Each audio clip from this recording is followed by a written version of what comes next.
This is Dolynny TV, ladies and gentlemen. Welcome back to another Edmonton Oilers discussion here on the channel this afternoon. And you know what? We've kind of gone through, well, after the month that was May, now we look ahead to June, and June just as crazy of a month coming up. And now I think is a good time to kind of compare which is going to be the more important month to the Edmonton Oilers season next year. Because right now you enter June where you can start making moves, you can start making trades, and you can start drafting players, and you can start signing players, and you can start doing absolutely everything again here in June, just like you could before the trade deadline. And then, you've got May where we hired a GM and signed a new coach, and the changes continue. So there's a lot to be debated here. And obviously the number one thing we have to get off to is starting with Ken Holland. Ken Holland comes in early May. I mean, a guy who is speculated, not exactly the front runner at the start of the whole process, right? Ken Holland, when Peter Chiarelli was fired, nowhere near on the radar for the Oilers' top job. A lot of questions about if he went through a formal interview process or what really ended up happening with Ken Holland. How did he get the job in Edmonton? Is it going to work? And oh my goodness, I don't think I like this.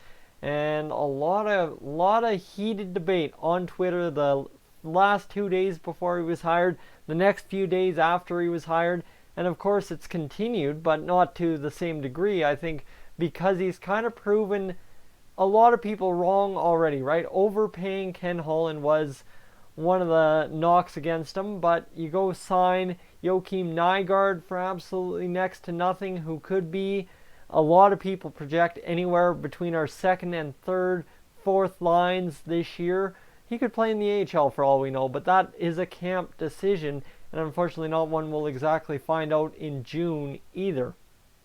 But you look at Nygard, you look at obviously the two signings, the Logan Day and Olivier Rodrigue. Great thing to get those two locked up under wraps and good to go as quickly as possible. That was huge. And then you also look at the re-signing a 2-year deal of Joe Gambardella for $25,000 less per season than he was making in his first contract. Well, oh boy, guys, right there, that's a decent little starting resume. I mean, minor moves to begin your GM tenure, but at the same rate, hold on, relax, just think a minute here.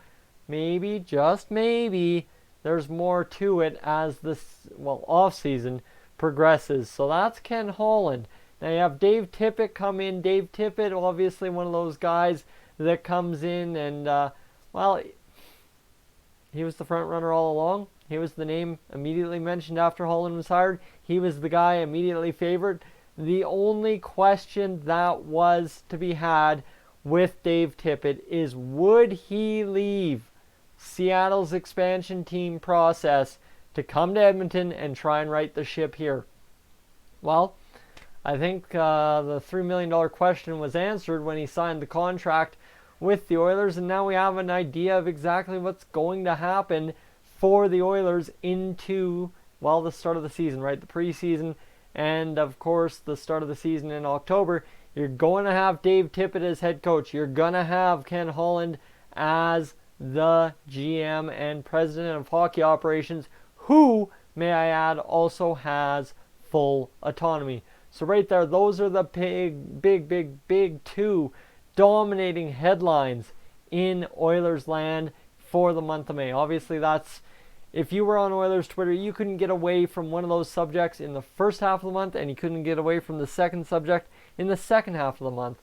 Now, the other side, too, is, today and I believe yesterday, we've had a little bit of time with the prospects for the 2019 NHL draft, and we get to know them a little bit. You've seen on Oilers social media all day, they've had personal interviews with Jack Michael, Bob Stauffer, everybody involved with these players, and of course giving them kind of an idea, us the fans, an idea of what these guys are all about. Not exactly what they'll bring in an Oilers lineup if they're to be brought along, whether they play the first year, they go to the minors, go to college, whatever the deal be. This is just a get to know you, hey, how are you kind of deal. We're the Edmonton Oilers.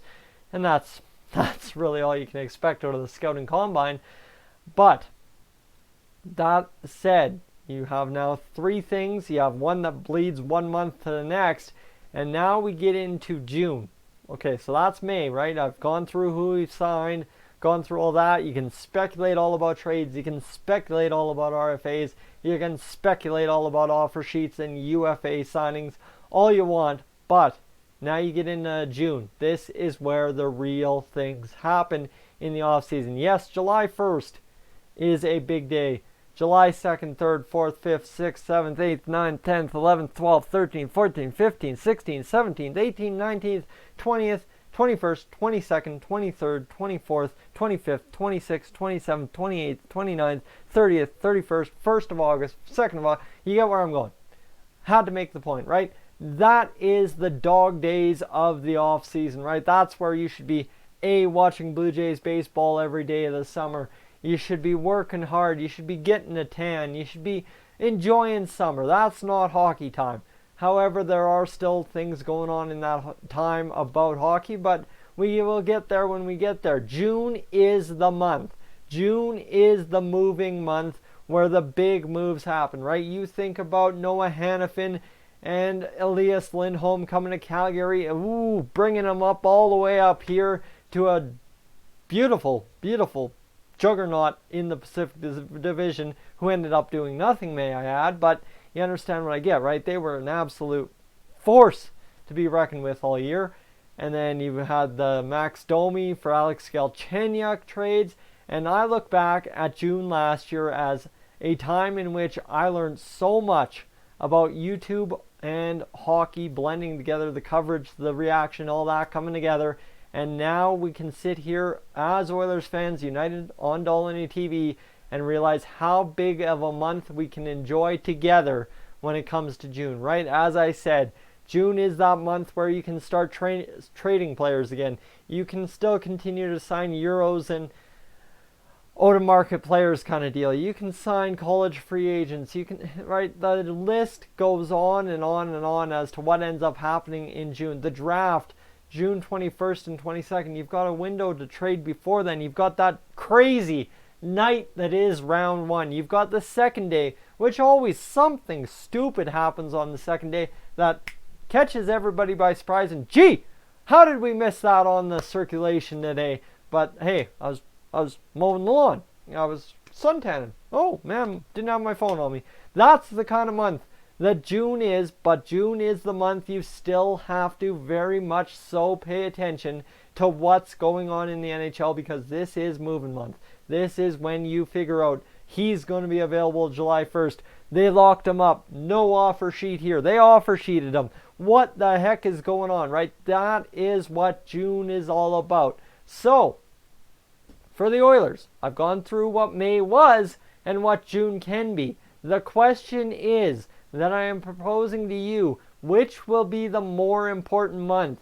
A month in June where maybe Ken Holland trades Lucic or Sekera or Russell or Larson, frees up some cap space, brings in a guy, offer sheets a guy. That's all speculative. That may happen or may not happen. What is your feeling there? Or is it the month of May? Was the month of May the most important month for the Oilers offseason in signing Ken Holland as the GM and president of hockey operations, in signing Dave Tippett to be the new head coach, in re-signing and signing a couple of young guys, Joakim Nygard in there as well? And what do you think, realistically, overall, when you look at 82 games and beyond next year, will have the bigger impact?